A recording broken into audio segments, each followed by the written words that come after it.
Bentrovati, sono Marta Bianco, sono specialista in urologia e lavoro presso l'urologia pediatrica dell'azienda ospedale Università di Padova. Oggi parleremo della prevenzione delle patologie urologiche nel paziente giovane.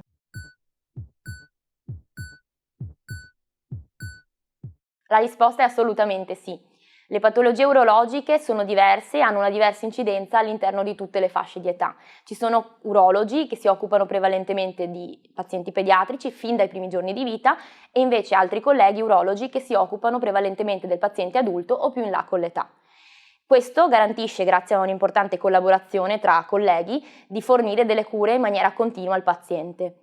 È vero che nel paziente pediatrico prevalentemente non abbiamo patologie di interesse neoplastico o particolarmente urgenti come fimosi e varicocele, tuttavia ci sono delle eccezioni che sono molto importanti e vanno conosciute.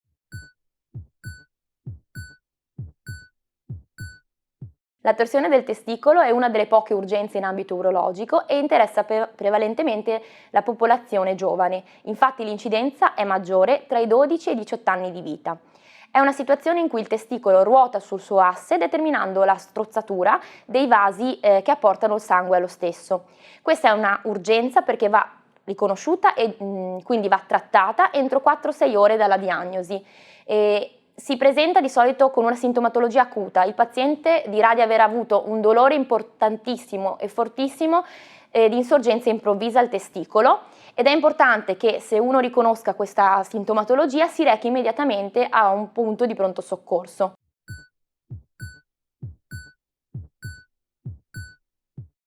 Abbiamo appena detto che nella maggior parte dei casi il paziente più giovane non è colpito solitamente da patologie di tipo neoplastico, tuttavia ci sono delle eccezioni e tra queste c'è la neoplasia del testicolo.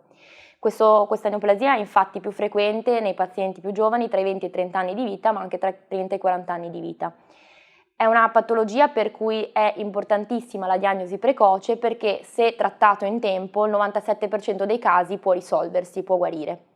Come facciamo quindi questa diagnosi precoce? Con una manovra molto semplice che tutti possono fare, ovvero l'autopalpazione. Per fare l'autopalpazione del testicolo solitamente si consiglia di fare questa cosa dopo un bagno caldo o una doccia calda in modo che la pelle sia ben rilassata.